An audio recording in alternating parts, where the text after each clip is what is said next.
Can you feel it? Hey, it's the kickback. It's the kickback. Here we go again. Kickback. Welcome back. I like where this is going.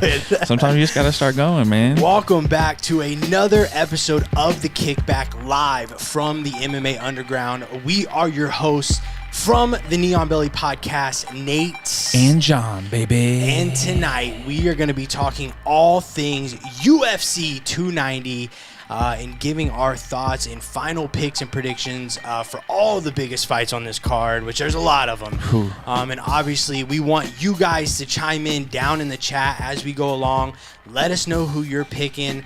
We want to hear from you guys. And with that, John, how we doing on this Friday night before UFC 290? I don't think it's really sinking in yet how crazy tomorrow's going to be. This is a big one, man. Yeah. It's a really big one. I mean, this is probably the biggest one we've had in a while as far as there's been some really big main events. Yeah. But when you move down this card, even with cancellations and stuff, this card is just stacked. Absolutely. And off top, we got to shout out Big Ben in the chat, man. Yep, sorry. Sorry we are not John Morgan. You got us tonight, man, but we hope that you'll stick around and check out some of this. Somebody said, no JM, I'm out, LMAO. Oh, sorry. That's cool, man. We get it. And then somebody else said, where's JM? Well. No John Morgan. John is in Vegas, man. My name is John, too, so J-Dub. We do have a different John. It is not John Morgan tonight. He is in Vegas, so we get the kickback duties tonight. But if you are sticking around, we do appreciate that. And honestly, let's just kick off because what a fight week this has been so far, as it should be being International Fight Week, right? And since we have so much to get with for UFC 290, we'll probably have to go into more depth on all this stuff on our weekly podcast this Monday. But I do want to discuss some of the bigger things to come out of this week, starting with the massive news that we literally just got like an hour or two before going live here, and that is that November 11th we get John Jones versus Stipe Miocic at Madison Square Garden for the heavyweight title. What a massive fight this is, man. This is going to be huge, and I'll be honest, sitting here today, right now, instant reactions, it feels like there's a lot more than just a heavyweight title on the line for this one. Yeah, man, it's a huge fight for Jones, and you know, it could, like we said in our little group chat, could be his last one. It's in New York, like he gets the hometown, you know. I mean, you can't set up a better stage for something like that for him. Dude, couldn't agree more. Super excited for it. We also got to see John Jones bury the hatchet with Israel Adesanya. You love to see it. Feel good story of the week so far. One of them, I guess you could say, but really good to see those guys kind of. And it was just so fun. And then I mean, just the past couple. I mean, I love, as a huge Izzy fan, to see like the Alex stuff that's happened and how that's kind of gotten fun a little bit away from like the super serious stuff. And then even this, like, you know, and I said it when we first started talking about it, these guys, there's only a certain number of people who know what these guys' lives, and not only just being a champion and being super famous, but just being that dedicated to something. You kind of have to have a little bit of like crazy to you to be so dedicated to be that good, and to see them get a chance to like play around. I don't know how dangerous Vegas is with both of them together and being friendly, but hey, man, we need it though. We need it. Another big news coming out of this week is Henry Cejudo's replacement. We now know he is going to face Pedro Marlon Chito Vera is going to face Pedro Munoz. My calves hurt just thinking about that fight. I mean, welcome to leg kick city, right? Both of those guys are just super dangerous. Love Marlon Chito Vera. Pedro Munoz not only has ties locally to our hometown and where we both train jiu-jitsu at Gaha BJJ through our instructor, Jacob Herlock. Pedro gave Jacob his blue and purple belt.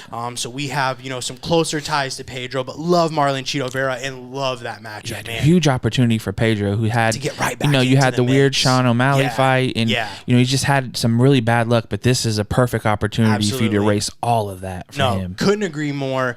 Also had the UFC Hall of Fame this week. Man, I was telling you earlier this week, you know, one of the coolest things that I think the UFC has done, since I've been a fan, is I think it was around 2015 they really revamped this whole Hall of Fame thing, and I absolutely love to see it, man. It honestly supplies some of the coolest moments that we get throughout the year. I mean, if you watch that Jose Aldo walkout and you feel nothing, it was rough. John's a lot. Like, for people that don't know, John is not John Morgan. Our John here is a lifelong Jose Aldo fan. So I couldn't imagine, for you, but even to see guys like Jens Pulver get that moment, and like what we talked about is how many guys before the Hall of Fame just had to walk away, right, with not much fanfare, not much to show.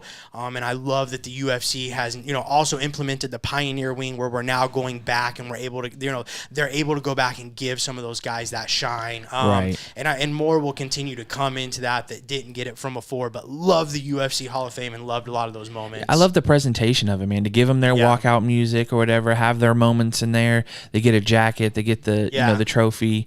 Donald Cerrone got really emotional. Cool. Love TRT Donald Cerrone saying he could go another 50 fights on the TRT. He said he feels 21 again. I love it. I love it, man. And it just kind of brings some other things to light too, as far as just the difference in time between now and then, is because he said he made $10 million in his time in the UFC, which is more money than most of us will ever even think about. It's crazy. But with all the fight bonuses and as many fights as he had, now we're seeing guys who are getting that in in a year, if depending on where you're at in the company. So. Absolutely. And then it also gave us another bit of some breaking news. I'm pretty excited. We're excited about it personally. Is GSP is coming bike, baby. Said he's going to do one of the Fight Pass Invitationals at the end of the year in December, I believe. It is just a grappling match, but man, anytime you get a chance to see a legend and GOAT like GSP compete, I'm here. He threw out names like Khabib Nurmagomedov. Who else did he say? Kamaru Usman and is it Anderson Silva, and then I saw John Anik submitted, Sean O'Malley's name out there as well. So many impossible matchups, and as two guys that love the sport of jiu-jitsu. We both train jiu-jitsu. Just love to see jiu-jitsu getting some shine like that, and I really feel like Fight Pass and the UFC putting so much resource behind the sport is just going to see it continue to grow. Right, and it's one of those things where you get to see a little glimpse of something that we never would have got to do. In all those matchups you named, except for Sean O'Malley because he wasn't a welterweight, but the GSP, Silva, Kamaru they talked about. I remember seeing an interview with GSP where he was told by Khabib's people that he was going to call him out, and he was nervous, like, okay, I'm ready, and then it didn't happen. For sure. Absolutely. And then we've also seen him roll with Gordon Ryan, so I doubt he calls him out because he seemed to be a little bit shocked about that. So much there. I know that's kind of a lot off top, but I feel like we needed to touch on a lot of that. I don't even know if I'm missing anything. Like I said, it's been such a huge week, just full of news. We have a lot to get to here with UFC 290, but John, before we do dive into this massive card, rate, sub, follow, let the people know what we ask them to do each and every time here on the Kickback. All right. Well, like Nate said, we do host a weekly mixed martial art podcast called the Neon Belly Podcast. We release new episodes every Monday. We give our picks and predictions for upcoming fights like we will tonight, and we recap every event. We also hit the biggest news and headlines in like we did earlier or at the beginning of this episode around the sport of MMA and also jiu-jitsu, boxing, whatever's big, while also sprinkling in some occasional MMA-themed games and challenges. You can check out the pod on all streaming platforms, including Apple Podcast and Spotify. We do ask that you subscribe to the pod on whatever streaming platform you prefer and give us a 5-star rating. Give us a follow on our socials, Neon Belly Podcast. That's on everything.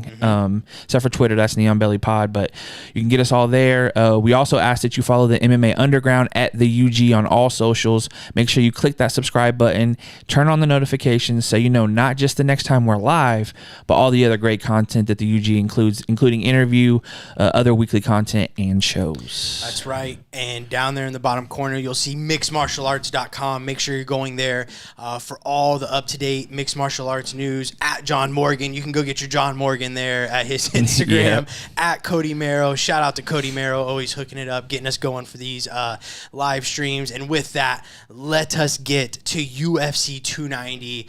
What a stacked card we have. UFC matchmakers showing out on this one. It all happens tomorrow night, July 8th, from the T-Mobile Arena in Las Vegas, Nevada. Prelims airing on ABC and ESPN, and that's significant because these prelims are so stacked. It's a fight night card. Absolutely, that's what I'm saying. I'm not surprised to see them getting a fight night treatment here. Then we have the main event, obviously being on ESPN Plus pay-per-view with a 10 p.m. Eastern Standard start time.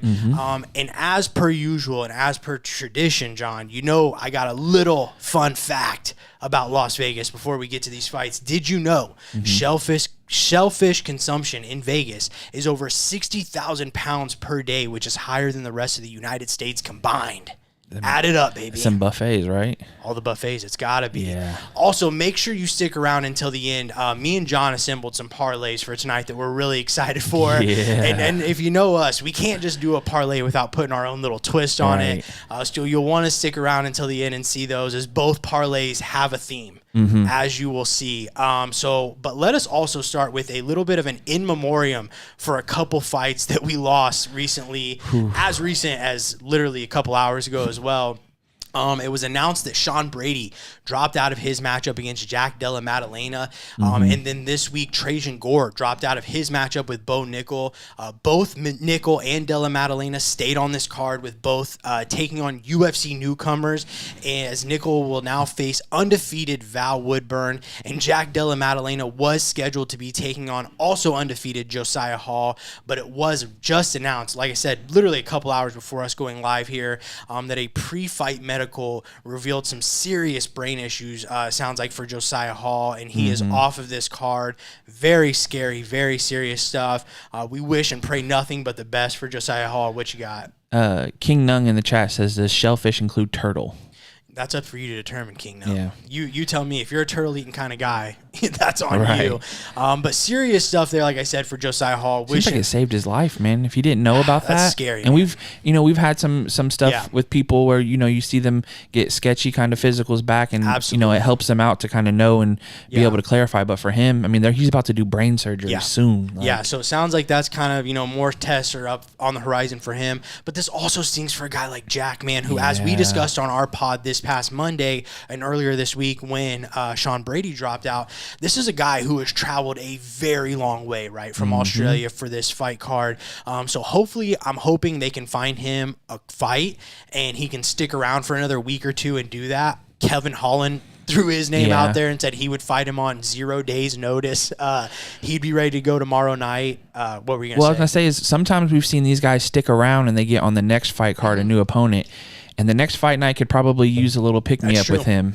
Absolutely. As the co-main or something. You said Chris Curtis mentioned that he threw his name out there and the UFC went a different and he said he was just doing that as a fan. Like he's one of his favorite fighters, and he just wants to get in there and bang with them. I mean, hey, if they want to throw it on next week's card, we're here for it, right? Right. But then for Bo Nickel, man, I think this is an interesting matchup. Woodburn is a really interesting prospect that, regardless of kind of what happens tomorrow night, I'm still interested to see his future. And he has some heaters, man. I'll tell you that. I know everyone is kind of waiting for someone to even just hit Bo Nickel at this point. And I can confirm from watching some Woodburn footage that if he finds Bo's chin, things could get a little interesting real fast tomorrow night. I'll tell you what, speaking of Chris Curtis had put it, because he trains with him. Yeah. And he basically said that, like, trying to take him down is tough because he's, like, got fire hydrants, his legs. Like, his thighs are huge. And also we've seen him, like you said, with his power and stuff. So it will be interesting to see, if Bo plays with that at all, or he goes for the easy, his A game, get him out of there so he can get to his next, keep building up, because you're on the main card, man. And we've seen it with some of these guys who get pushed up, and it's like, I don't know if you should have been there over some of the people under you, but you're getting this shot. So hey, you got to make the most of it. But with that, let us get to our first fight that we're going to start breaking down here. It is going to be the featured bout on the prelims tomorrow night, as Robbie Lawler is set to one more time make that walk against Nico Price. And let us start with Nico Price, who I think is a guy, I feel like this Saturday night is just an absolute lose-lose situation here against the fan favorite and Robbie Lawler in his retirement fight. The arena is going to want nothing more than to see Lawler end his Hall of Fame career with a win.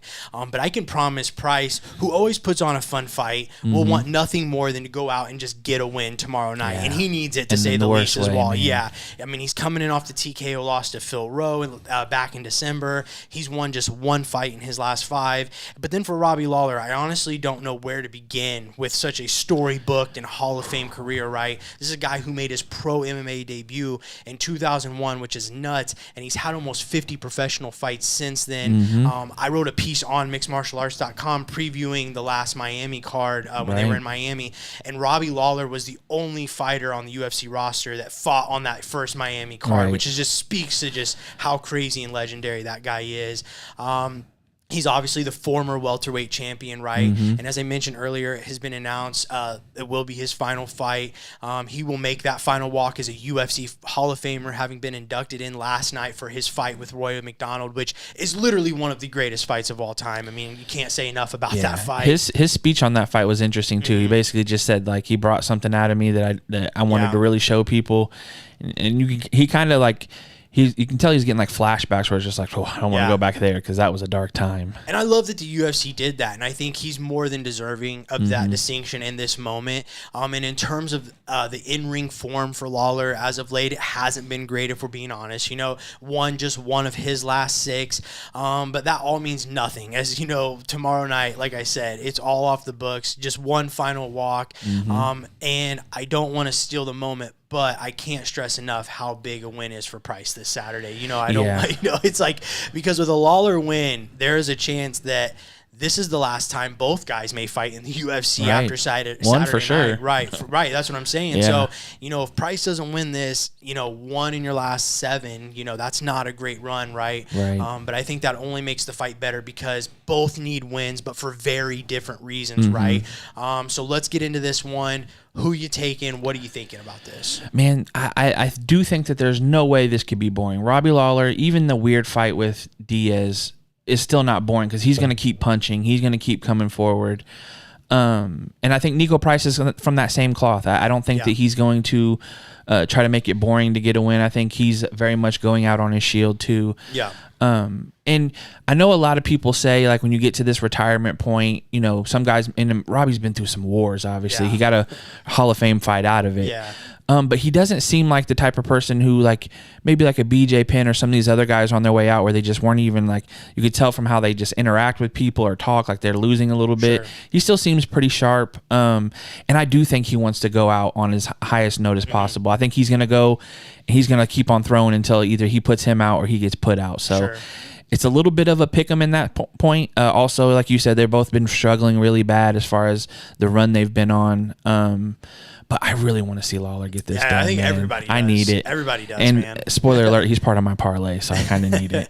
This is a tough one. I think this is one where Robbie either wins or goes out on his shield, right? I think Nico's biggest advantage in this fight might be his gas tank, honestly. Super durable guy, more than capable of going 3 hard rounds at a high pace. And I think we've seen that be an issue for Lawler at times as of late. My heart is going to be in the red corner with the Hall of Famer, and I hope I'm wrong about this, but I'm a straight savage when it comes to these points. If you don't know, we do point system on our podcast. We keep track of them.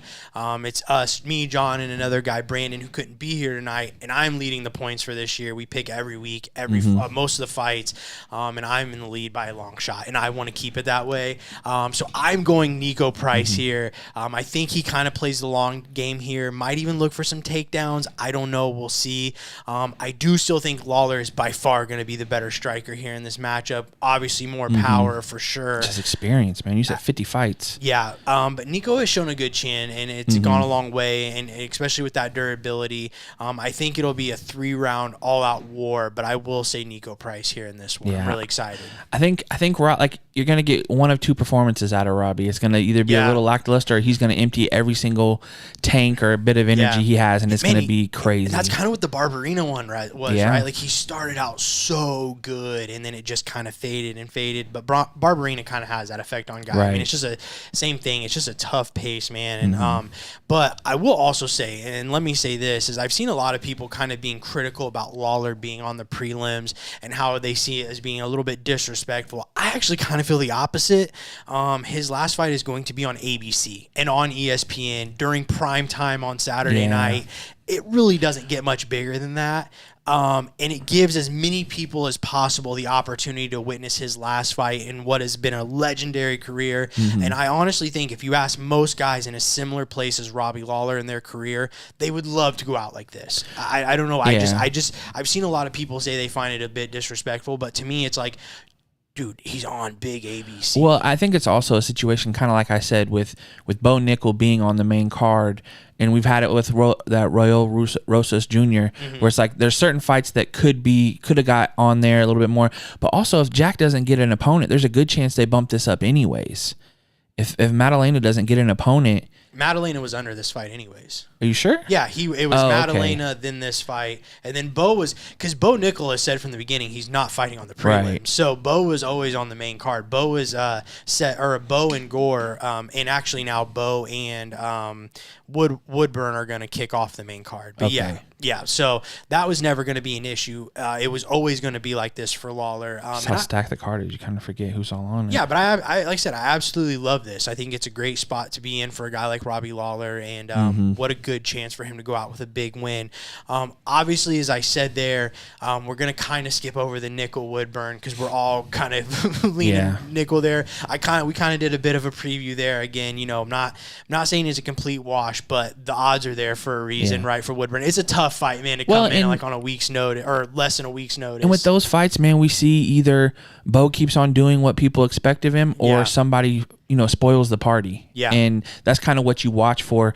You don't bet because there's the numbers there just aren't going to make sense unless you're going to go for the underdog. Yeah. But yeah, it's definitely one of those. It seems like it's something that they're looking for, like, okay, let's get Bo a win and keep it moving. So with that, let's get into our UFC 290 main card in the first fight that we are going to preview. And what a banger we have here in the lightweight division. Number 10, Jalen Turner versus number 11, Dan Hooker. And we'll get more into this in a sec, but Turner did miss weight in this, obviously. If you haven't heard, I'm sure everybody has by now. He came in at 158 pounds, which is 2 pounds over the lightweight 156-pound limit. And this is significant because we almost need a Netflix documentary to explain how Jalen Turner makes it to 155 pounds. I mean, this guy is just an absolute physical specimen. He looks like he could probably fight at middleweight, if we're being honest. And matter of fact, he actually trained with Khamzat Chimaev a little bit in the lead up with this fight. And there isn't many circumstances, I feel like, where a lightweight trains with a middleweight and you kind of think these guys might actually fight one day. But I present to you Khamzat Chimaev and Jalen Turner, right? But just a quick recap on where both guys are coming into this fight. Turner comes into this fight off the split decision loss to Mateusz Gamrot back in March. That loss ended what was a 5-fight win streak for Turner. His opponent, Dan Hooker, who despite coming in off a win, which was a second-round TKO over Claudio Puelles, is coming into this fight in the worst run of his form in his MMA career. He has won just 2 of his last 6 fights. And I guess we really kind of have to lead with the Turner weight miss there a little bit.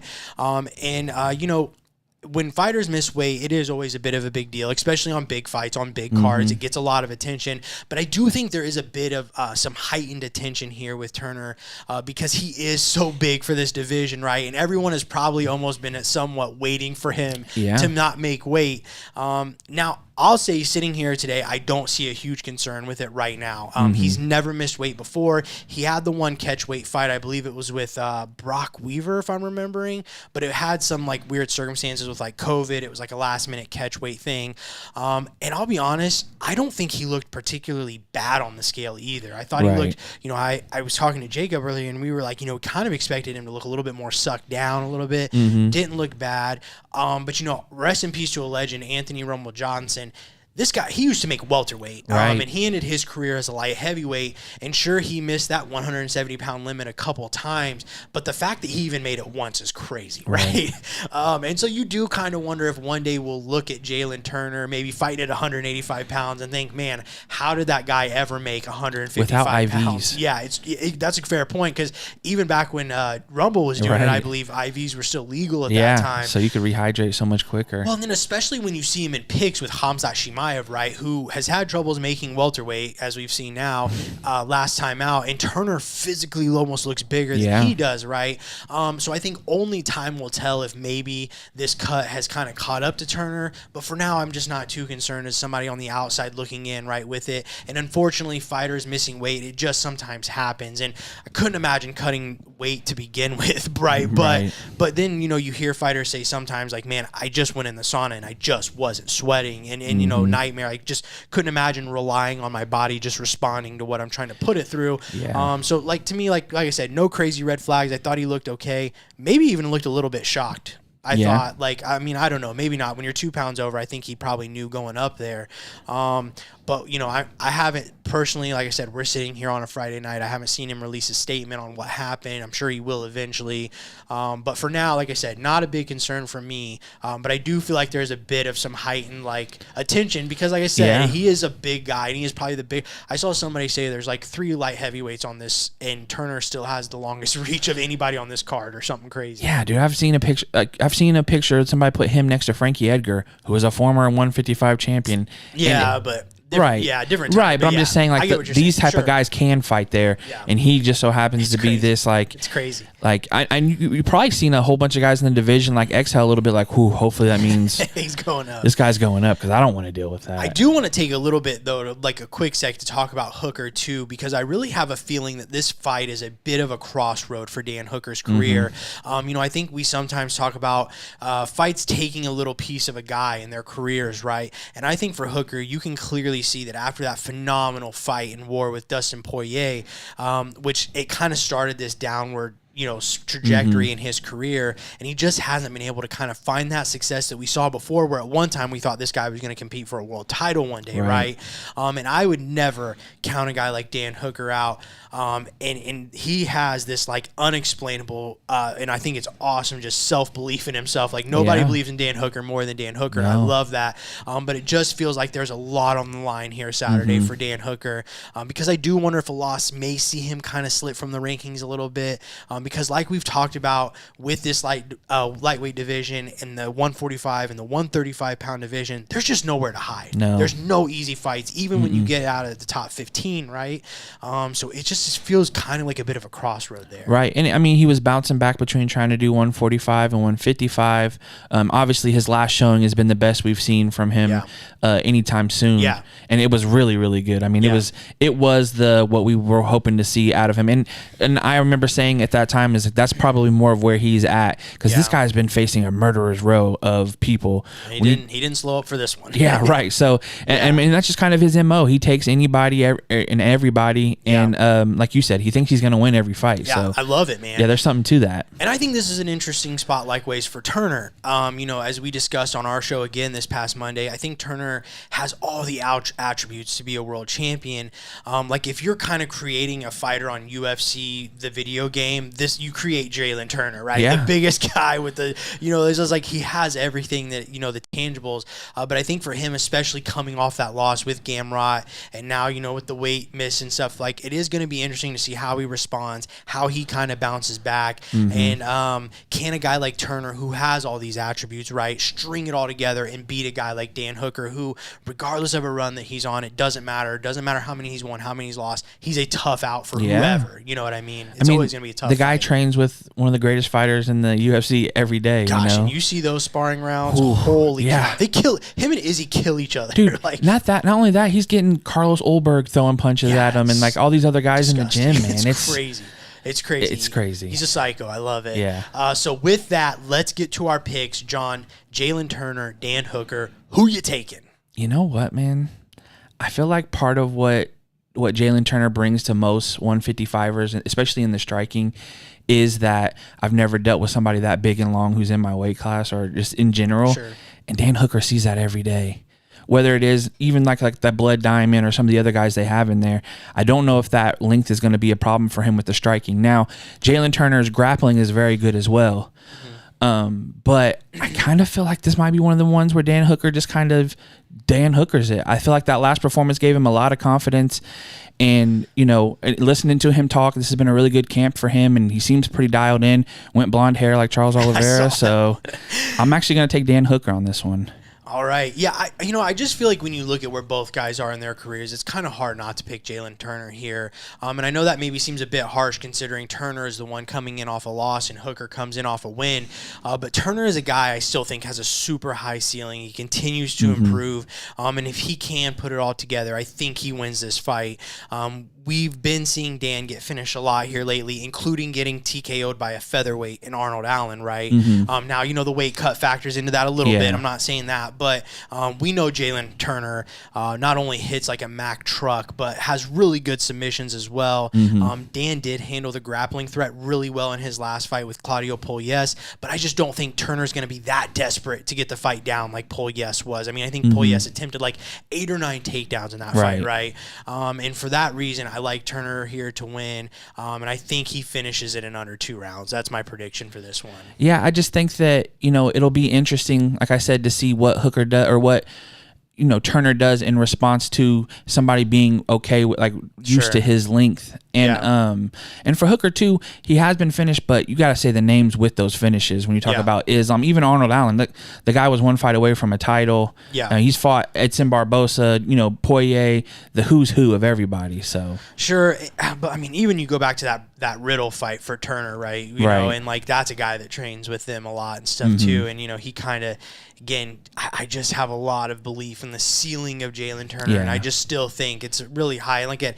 I know he missed weight, but I just don't see it as a huge. It just happens sometimes, man. We see it all the time. Unfortunately, it's a part of the sport. And I'm really just also interested to see what Turner looks like against somebody his size. And it's not where he. That is a good point. Hooker is kind of like a long, lengthy, and it's going to be it's going to be a little bit different than what he's been throwing punches at or attempting stuff at. So also, last thing on this fight, I did see that Grant Dawson said that he has been told he gets winner of this fight, which I say, oh hell yeah, dude. Give me the Stone Cold. Oh yeah. I absolutely love that idea. Either one of them. I don't care who wins. That's just a fantastic. What we just saw from Grant Dawson, again, if you didn't listen to our pod, I'm just still blown away. I still think that guy, same thing, super high ceiling, and that's a great fight. Let us now, John, move to our next fight. The stakes are getting a little bit higher here as we move to the middleweight division, where a shot at Israel Adesanya and his middleweight title are on the line. Number 2, Robert Whittaker versus number 5, Dricus du Plessis. The S is silent at the end. Don't forget. Plessis. Yeah, don't say that. John, back in 2014, Robert Whittaker moved to the middleweight division, and in that time, he became world champion and won 12 of his last 14 fights. And since that time, he has only been beaten by one man, and that is the current champ, Israel Adesanya, who did it twice. But looking to make that list, a party of 2 is the South African Dricus du Plessis. DDP is a perfect 5-0 in the UFC and has won 7 straight in his career. His last win was a second-round TKO over Blon Brunson back in March. Izzy has made it very clear here, right, that he wants Dricus du Plessis to win this fight. He's praying that he wins this fight. Obviously, they had the back and forth with DDP kind of questioning the legitimacy of Izzy being an African champion. And for Izzy, who has beaten Whittaker twice, I do understand the freshness of the matchup and the rivalry with Dricus du Plessis, but he also has to recognize that Whittaker not only continues to improve, but even in that second fight with Izzy, he did appear to close that gap a little bit. So before we get to our picks, I just kind of want you to answer this as you're getting into your pick and who you're going with is who you're picking who you also want to win the fight, right? Is it the same person who you want to win, who you think is going to win? Is that the same person? Because I do think it's an interesting question. Like, would you rather see the fresh matchup and rivalry with Dricus du Plessis that would bring a fun build-up, right? That would be a fun back and forth.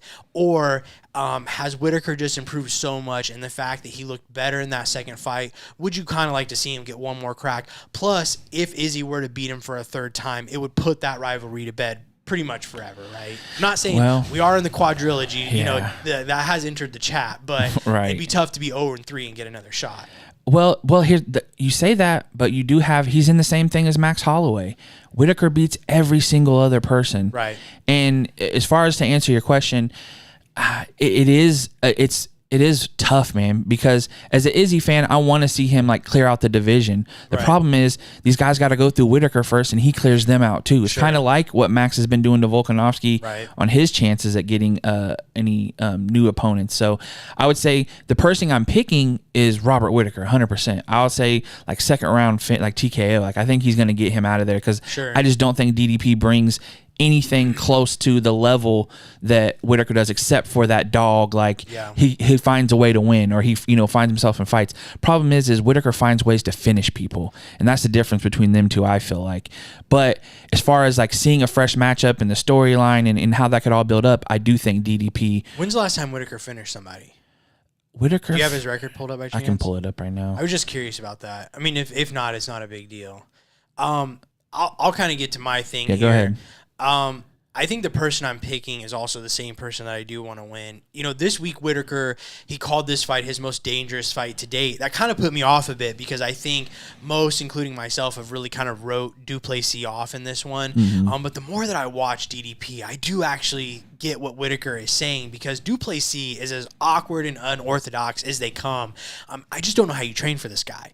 Right, he is truly one of a kind with that kind of, as I almost described it, like that kind of herky-jerky striking style, right? But he's made it work, and he's super effective with it. Plus, there's absolutely no quit in Du Plessis, and maybe fixing his nose will help with this cardio a bit that he's kind of drained. He said he's breathing like 90% better or whatever it was, because even though at times he's looked absolutely gassed, he still finds a way to win these fights, right? But there is Israel Adesanya, and then there is Robert Whittaker, in my opinion. And I still believe that everyone is just a league below Whittaker right now. And Izzy, because Izzy above. I think Whittaker's speed is just going to be the difference in this. I just think it's going to be a big problem for DDP, even if he doesn't finish him. I think at some point Du Plessis will look to take this fight down, but Whittaker also has really good hips, really good takedown defense. So I am going to take Whittaker here. I actually said I had second round TKO written down, so you took that. I'll go ahead and just move it back one pick. I'll say third round one round. I'll say third round TKO. But I think he has to be careful, man. You can't get sucked into DDP's game here. Because if Du Plessis comes out and makes this an absolute all-out slobber knocker, it could get a little interesting if Robert Whittaker is willing to engage in that. Whittaker's last finish was 2017 Jacare. Right. So and maybe. But after that, he ran into Yoel, Izzy, Darren Till, Cannonier, Gastelum, Izzy, and Vittori. And maybe decision is the safe play here. But a part of me just feels like for Whittaker, especially to get back to that Izzy fight, when Izzy has been pretty vocal that he doesn't want that, although he said he has a plan if Whittaker wins.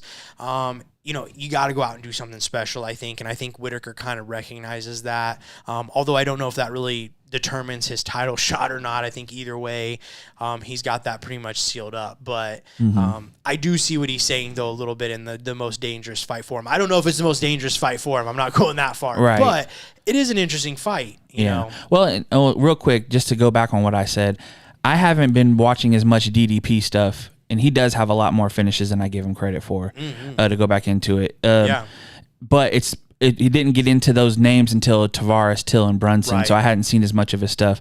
But I just don't know where DDP wins, like where he's better than Whittaker at anything. I think I don't know, because I'm not saying Whittaker's not a dog, but I just think if for him to win, he just has to try to get Whittaker to come into this game of just this why. But I just don't see Whittaker doing that. No, especially after he got knocked out by Izzy. After that, after getting in that pocket, being emotional and throwing a bunch of punches and getting caught, he got right back to being technical. And I think he's going to use those leg kicks. He's going to try to chew that leg up, and then he can just dart in, out, set up stuff. And DDP's going to have to try to walk him down. And the problem is, like you said, that speed and the way he takes angles and the way he moves. And now he's wrestling. That's a whole nother thing. It is. DDP is facing an uphill battle in this one. But man, I don't know, because how many times, even in the middle of a fight, have we counted Dricus Du Plessis out? As you're watching it, you're like, oh, he's gonna lose. This is it, and he wins.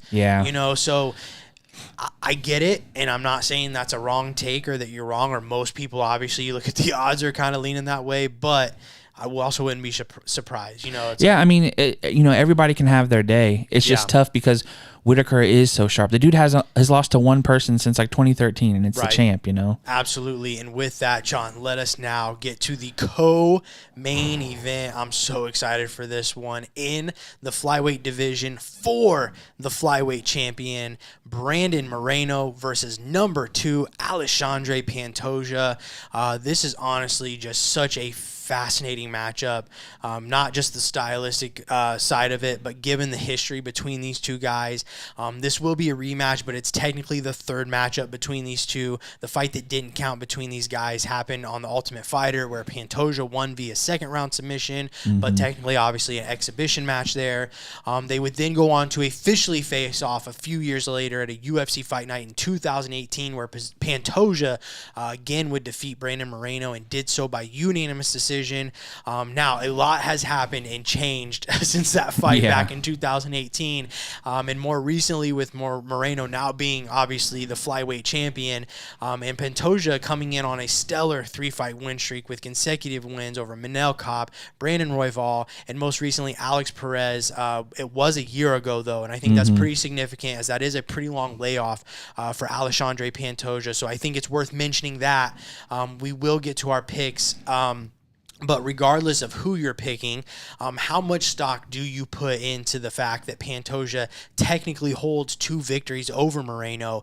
Does that add any significance to this fight or give any advantages or disadvantages? Because I will submit this, and I know I'm going to draw some similarities here, but I also understand different situations. I totally get it, so don't kill me for this.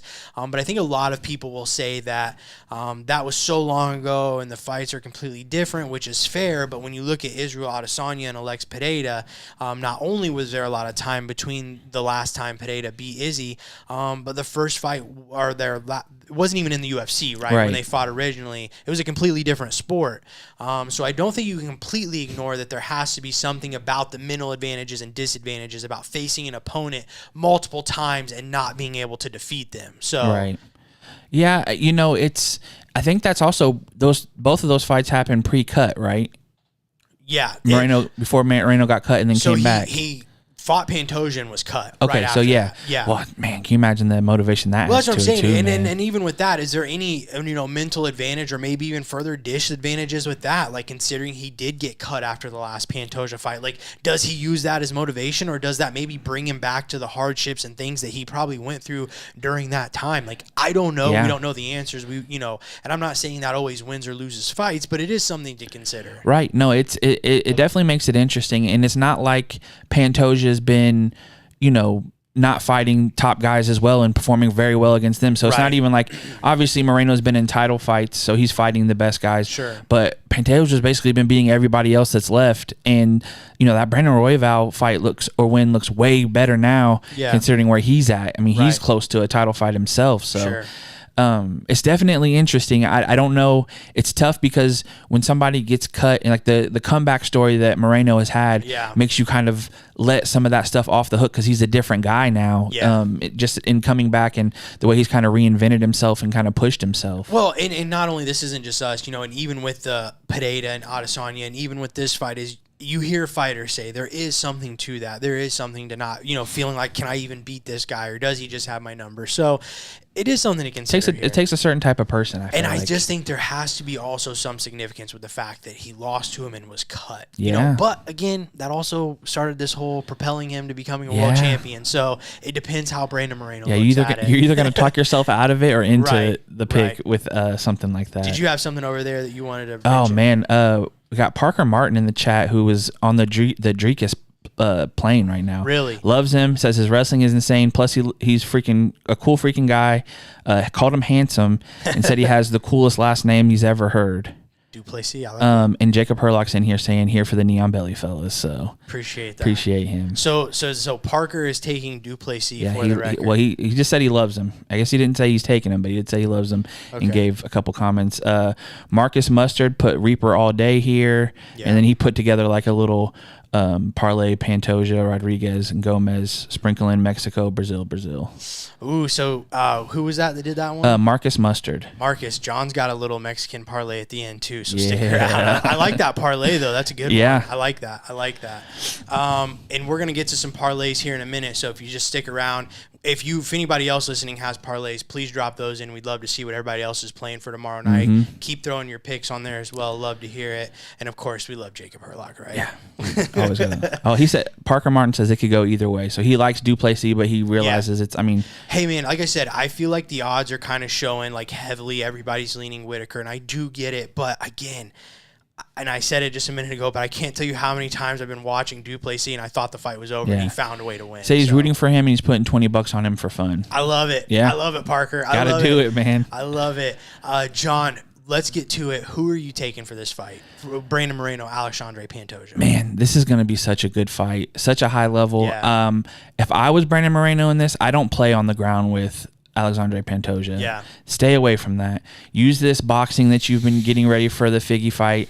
I just feel like, especially when Pantoja gets on people's back, it gets over really quick. And with these little guys, these scrambles get there very quickly. It's hard to stay away from some of those. Yeah. But I'm going to take Brandon Moreno here. I think that he's just in a zone right now, and in his peak, and I think that it's going to take somebody really special to throw him off, because he has a chin, he has cardio.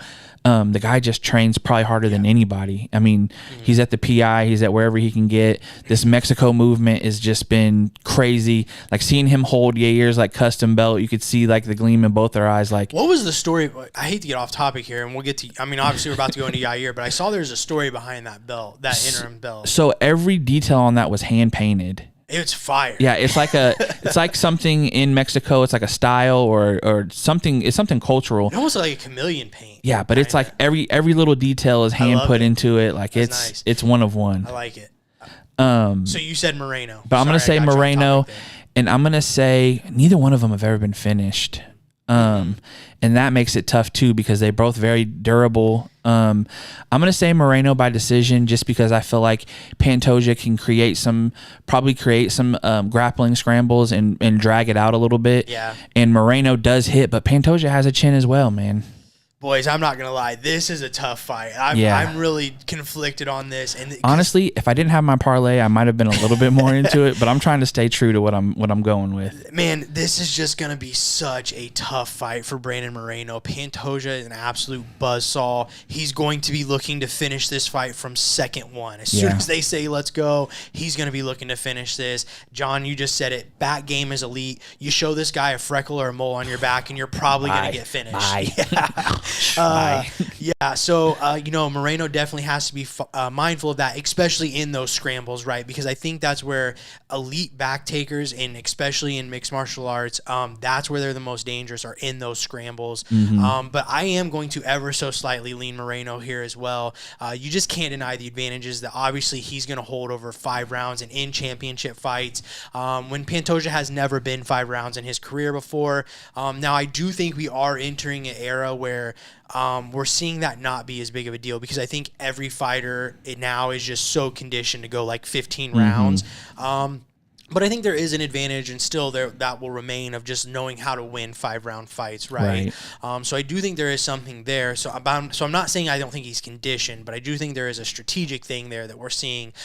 Plus, I think if you watch their last fight back in 2018, to me, Moreno has not only shown a little bit more growth than Pantoja between the two in terms of skill set, but also in that mental side.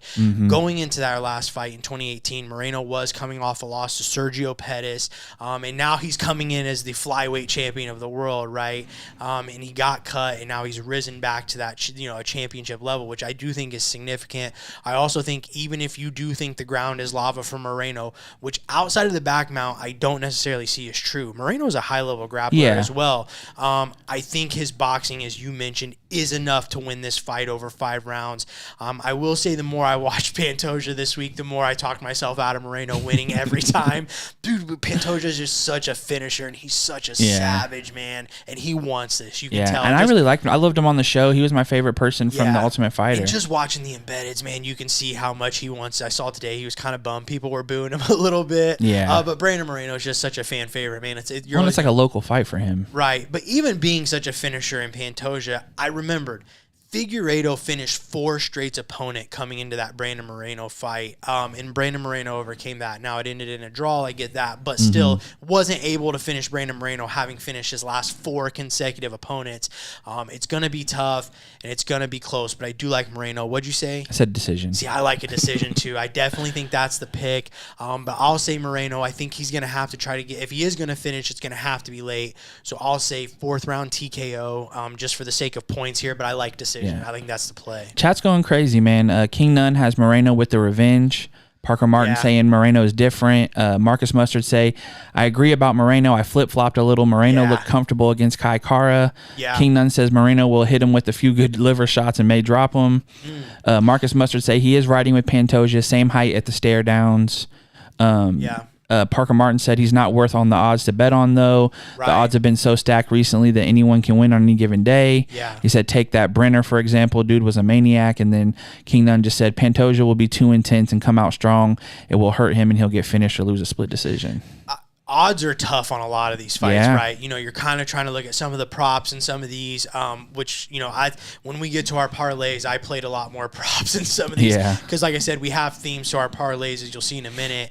So just to try to get some guys in there. But, yeah, there's a lot of crazy odds on this for sure. Yeah, and I mean, this is it's similar to when you get to the top of this division, some of these guys are just like, it is a little bit of a flip. Whoever shows up or lands something, even with the Kai Kara fight, like Kai Kara was looking good till he didn't. You know, you land one shot and it changes thing. And these guys are so 100 miles an hour, man. Well, and I think even going into that Kai Kara, it was like, you know, how's he going to look after having faced a guy like Figueiredo so many times and stuff like that? I mean, he just didn't even, he almost looked more motivated, you know, to face somebody fresh and new. And I think that's what we may get here against Pantoja.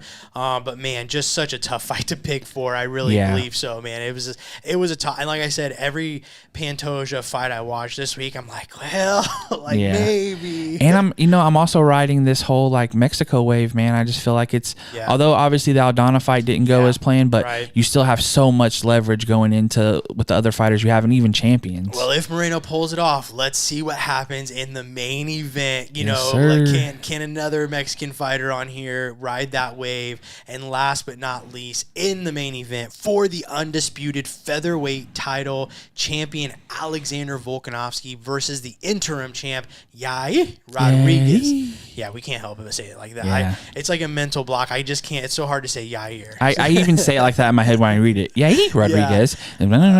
John, back in February at UFC 284, Alexander Volkanovski went up to lightweight to challenge Islam Makhachev for the lightweight title. He did lose in what was fight of the year candidate, but by him going up, it opened up an opportunity for the UFC to do this interim title featherweight fight. And that same night, Yair defeated Josh Emmett to capture that interim title, which sets the table for this massive unification bout. Before that loss, Volk was unbeaten in the UFC, and he was on a 22-fight win streak in his career. Unreal. His opponent, Yair Rodriguez, comes into this fight on a 2-fight win streak and is a winner of 3 in his last 4.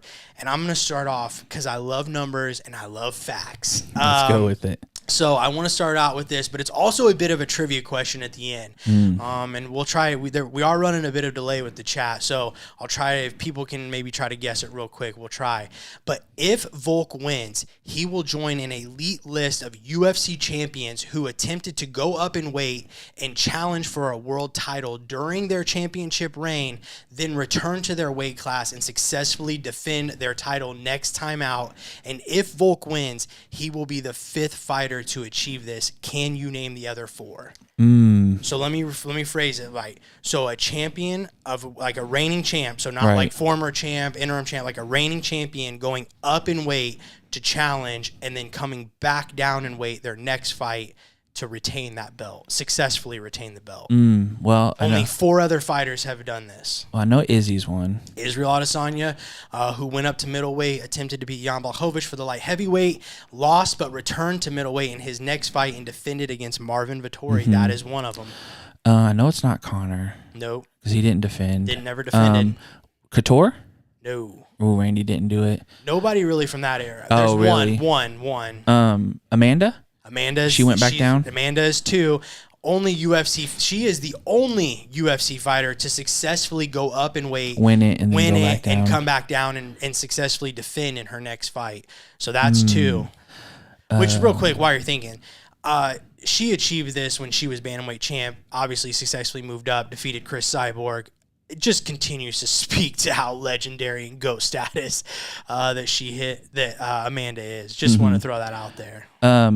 Marcus Mustard, you're right. Israel was one of them. And then we have some solutions in the chat saying, "What's up, my dogs?" So love it. Got some more people. What up?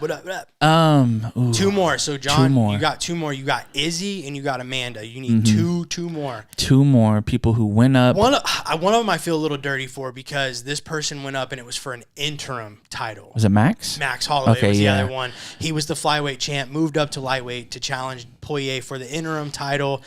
He lost and then returned his next time out to defeat Frankie Edgar to retain. So you are 1 more. This is more the legend. This is a little bit of an older one. I'll give you a hint. Okay. We're talking under 185 pounds. Under 185 pounds. And before there was a featherweight and bantamweight division. BJ Penn. BJ Penn Let's is the go, last baby. one. While BJ was lightweight went up to champ. 170. Yep, he went up and challenged GSP for his welterweight title, lost, but returned to lightweight in his next fight and defended his title against Ken Flo Florian next time out. But nonetheless, every champion who has attempted to go up in weight and challenge for a title, then return to their weight class in the next fight, has never lost that next fight. So just as easily as Volk could join this elite club, he could also be a one of one on a list that he doesn't want to be on. Yeah. Because if nobody else has lost when they returned. These are the only 4 people that have even ever went up to challenge and weight. So very interesting there. History a bit on his side. And I don't know, we'll get to our picks in a minute. But I do also want to ask you a question. Volk said this week, and I would love to hear what people in the chat think about this. Volk said this week that he wants Islam. He said it's not about the belt. He just wants that rematch. So if Alexander Volkanovski wins tomorrow night, give me the percentage that you think the chances are we see him fight at featherweight again. Ooh, I would say... If he wins tomorrow night, is that it? Like, what do you think? What's the chance, percentage-wise, that you think he fights at featherweight again? I'm going to say probably 40, and I'm only saying that because Aljamain Sterling going up. I said 20%, but only for Aljo. Yeah, because I feel like it's a foregone conclusion that Aljo goes up, and that's just another legacy fight he adds by taking out another champion. So I think Volk is at a stage in his career where, he not only wants and needs challenges, but he wants big fights. And sure, Topuria is a challenge. And this is all speculative that if he beats Yair tomorrow night, right? That's what we're speaking here. Only if he beats Yair. But Topuria would be a huge challenge, and that would be a big fight. But I don't know if it really moves the needle outside of hardcores like all of us watching and that are real fans. Like, we know how good Ilia Topuria is, but would it really transcend and break through to a big fight? I don't know that it would. And to me, there is no doubt the bigger fights moving forward for Alexander Volkanovski are at 155 pounds, like we've talked about. Same thing with Max Holloway. But if on August 19th, Aljamain Sterling defeats Sean O'Malley and stands in the middle of that ring and says, "Alex, I'm coming for you," I 100% think Alexander Volkanovski stays and fights that fight. And I honestly think he would take that over any fight they could offer him at 155 pounds, including Islam Makhachev. I really think he would. And the reason I say that is because those fights at 155, they're going to be there moving forward for Alex if he commits that afterwards. And if Sterling beats O'Malley, to me, there's no bigger fight for Volk that he could set up, in my opinion, than against the bantamweight champ. And for the record, here's another fact for you guys. No reigning bantamweight champ has ever moved up and challenged for the featherweight title. So what they could do is a situation, which we've seen him do before, don't strip, you could do, say, you could do Henry and Merab as the co-main event, and essentially Aljo would be the champion. You know, you would strip him as soon as one of those guys won, but no reigning champ has ever challenged for the featherweight title. I think that'd be a cool thing. It would be unprecedented in that regard. It'd be a fantastic matchup, but I do think outside of an Aljo fight, I think he does move up to lightweight after, if he were to beat Yair tomorrow. Because I just don't know. I mean, like I said, Ilya would be fun. Maybe Arnold Allen gets his way back, you know, to that featherweight title, but I mean, and again, anybody in the chat, I mean, who else outside of that would he really stick around for at the featherweight division? And I just think there's so many good fights for Volk up at 55, especially seeing how competitive he was against Islam, right? Yeah, and that's why the only thing I will say about what you said is I don't know if he takes it over the Islam rematch, only because I look at it similar to Izzy, where it's like if you let Islam keep getting better, that fight becomes harder the longer you wait. I know, but the thing is if you move up, that fight's gone. Like, if he goes up to 55, like, I just don't know at that point, because I think he would have to commit up to that. You know what I'm saying? And I don't know if he's at a stage in his career where maybe going back and forth would be a thing. But I think if you could take that fight now, you got to take it. Yeah, and I mean, who knows how all that shakes out. I mean, we got a lot of stuff happening in the 55 division. I mean, he has to beat Yair Rodriguez tomorrow night, right? And then Aljamain Sterling has to beat Sean O'Malley, which we could go down that wormhole, right? But, you know, a lot of things would have to line up for that. But I do kind of wonder, you know, I think he'd be crazy to leave that fight on the table if it presents itself. Yeah, and I mean, it just goes further into cementing himself as the greatest in the division, pound for pound, Like, that seems like something he's chasing at this point since he's had so much success. And it would be history. Like I said, no reigning bantamweight champion ever moving up to challenge for the featherweight. That could be a little storyline going into it. But yeah, so with that, I'm ready. I'm ready to hear who you got, John. Who you taking tomorrow night? And for the record, if you don't listen to our pod again, John has a little thing we like to call the Lonely Heart Boys Club, where John likes to pick with his heart in a lot of fights. But the funny thing is, Yair Rodriguez and Alexander Volkanovski are both in John's Lonely Heart Boys Club. So I usually have a theme song that I play for John before he picks one of his Lonely Heart Boys. But I really can't play it because I don't know who you're going to pick here. Well, here's what I'll say. They both are definitely some of my favorite fighters. They're your favorite. We know. Well, but Yair was in the club first. Right. I've loved Yair since he got into the UFC. I have a litany of cards from him that I had graded that are in my personal collection that I treasure. What's your best Yair card? Out of 10, I got a gold disco. Did you get that graded? I got it graded at 10. PSA 10? SGC 10. It's the one I pulled when we went to Indy Card, and I got one pack. I remember that. Pulled it out of 10 Yair. I do remember that. Literally, the dude buys one pack out of a hobby. And it's the guy I wanted. Yeah. And here's another thing, man. Yair's been training in the Aztec temples at freaking altitude.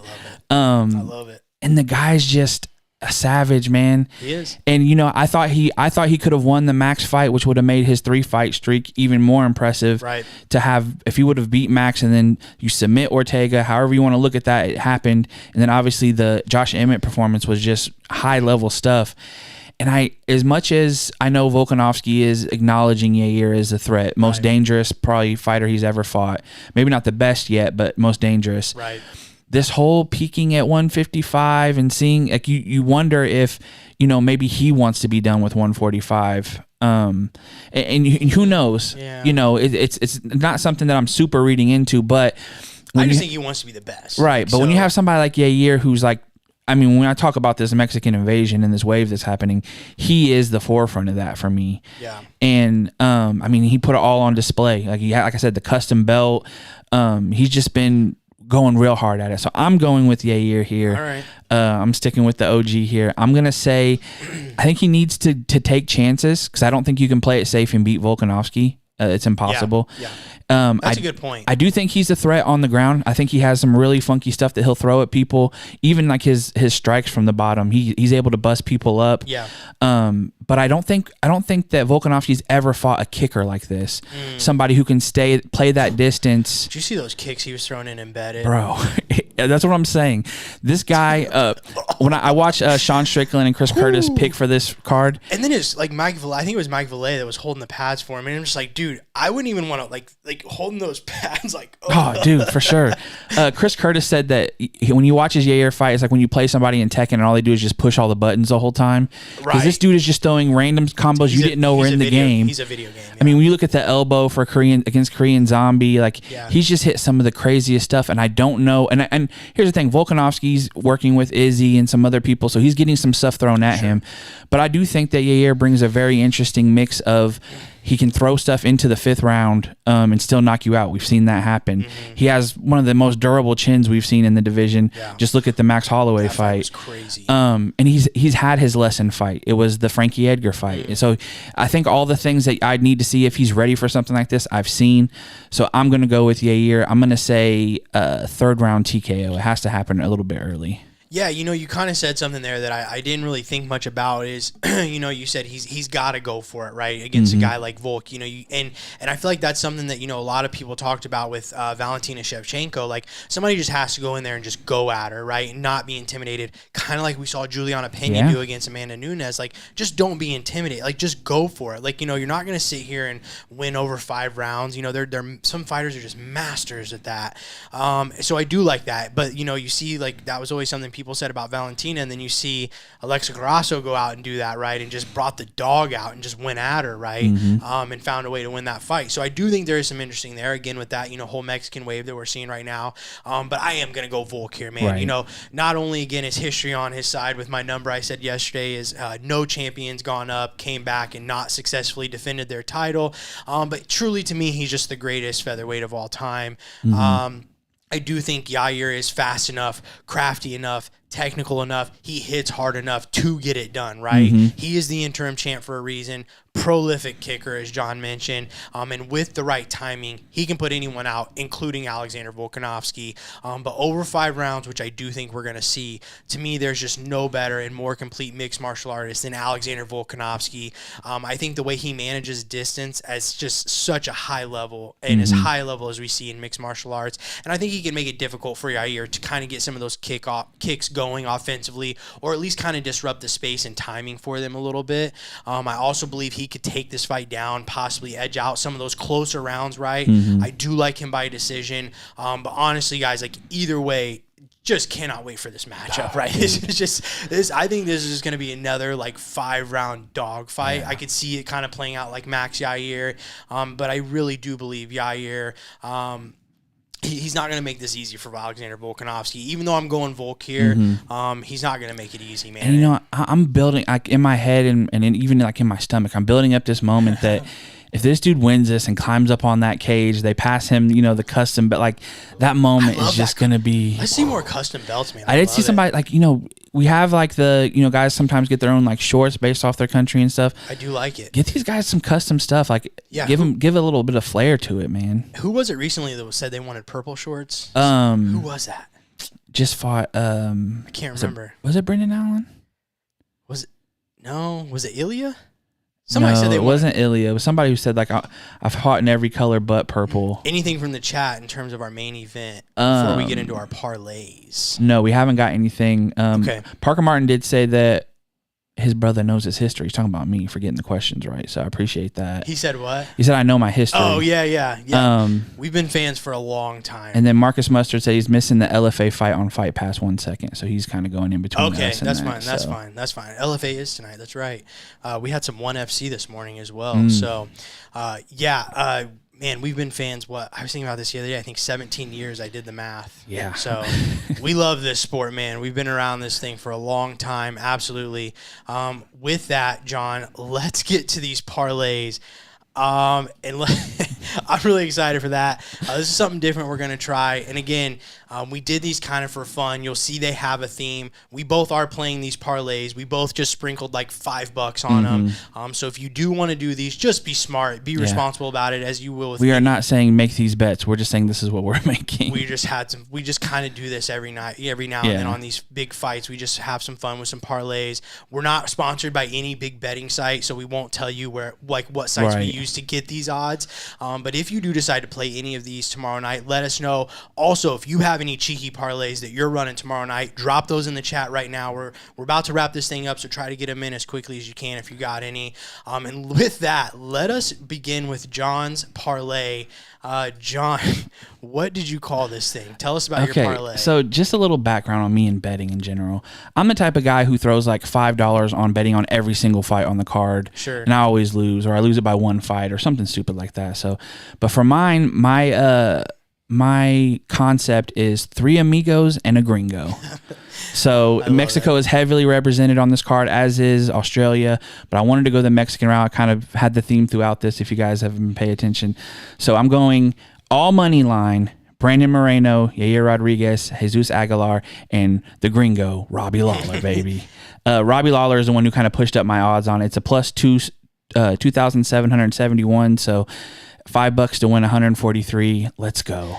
I love it. And you know the thing about it, I was looking at it, that's not a bad one. And I'd be interested if you just took Yair off, just given the that is such a tough fight. Like, I still think it's not a bad parlay, even if because I know a lot of people are heavy on Volk, right? Like, so I could kind of see, even if you're heavy on Volk, like taking Yair off of that could still make it a pretty good parlay. Right. There. And Robbie's the one who pushed it up because he's like a plus 295. Yeah, which here's the thing. I know I picked Nico for this win, right? Because I'm straight savage gangster. I already said that, right? But man, yeah, I'm really shocked to see the odds that crazy for Rob. Like I said, there's a lot of weird kind of odds for this card. My parlay that I am playing tomorrow night is the Aussie New Zealand. And I am taking Alexander Volkanovski to win, Robert Whittaker to win, Hooker and Turner to end in a finish, Jack Della Maddalena. Oh, I forgot that fight fell off. They'll probably still comp you for it. Like, they'll probably just like take it off of the. Sorry, guys, I forgot. Yeah. That literally came out before we. But you could still get somebody else, and they might still honor him. Yeah, so it was gonna be Jack Della and Josiah Harrell under 1.5 rounds, and then I'm taking Jimmy Crute to win. And funny, John, you took Jesus Aguilar, so I took the other half of that, and Shannon Ross, the Aussie, to win at plus 1042 on the odds there. Man, I completely spaced. Well, we just kind of got we thought it was just a rumor as far as that fight dropping off until closer to time. Yeah, I literally called John before we started. I'm like, hey, man, I don't know if you saw, but and then we just found out, the serious nature of it. So didn't have time. I'm actually going to have to get in and check that out. Usually when something like that happens in a bet, they'll just kind of take that out and still keep the integrity of everything else you have and not make you like replace it. I don't think because odds change. Yeah, I don't think I've ever had that happen where like a bet I've placed, somebody's fallen out of the fight. I've had it with football because guys will get injured before like in the first quarter, and they'll most of the bet sites will kind of honor some of the things you've done in a certain way, or just take it off the odds and let you keep the rest of your parlay. But yeah, you got a nice one there. Going 6-7 fights deep is definitely always rough. It's crazy. Well, the thing is, like, I was looking, you sent yours, and I'm like, man, John only did like 4 and got better odds than I did.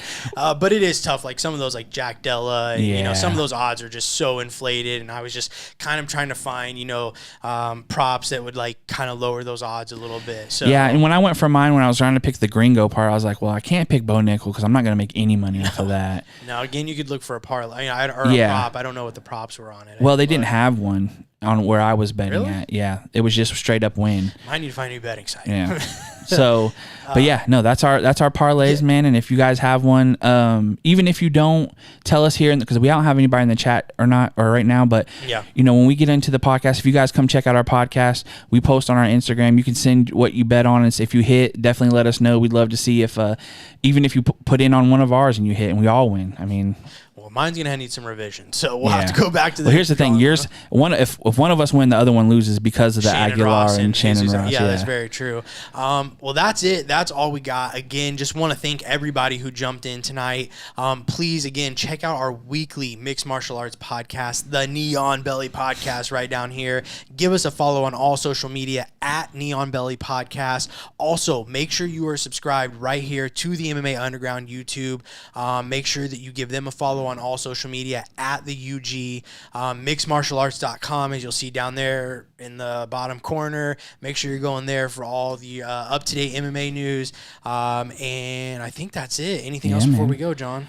No, man, just tune in, man. And, as crazy as these fights are going to be, if you are interested, come to the podcast, because we're going to be turned up regardless, because regardless of how any of these fights end, they're just going to shake up everything toward the end of the year, regardless of who wins. So definitely tune in to hear us talk about it. And some of the new stuff we talked about at the beginning, we'll go more in depth on. Yeah, for sure. There's so much to talk about from this. So definitely come hear us. And next pay-per-view, man, we'll be back. Exactly 3 weeks, Friday, July 28th for UFC 291.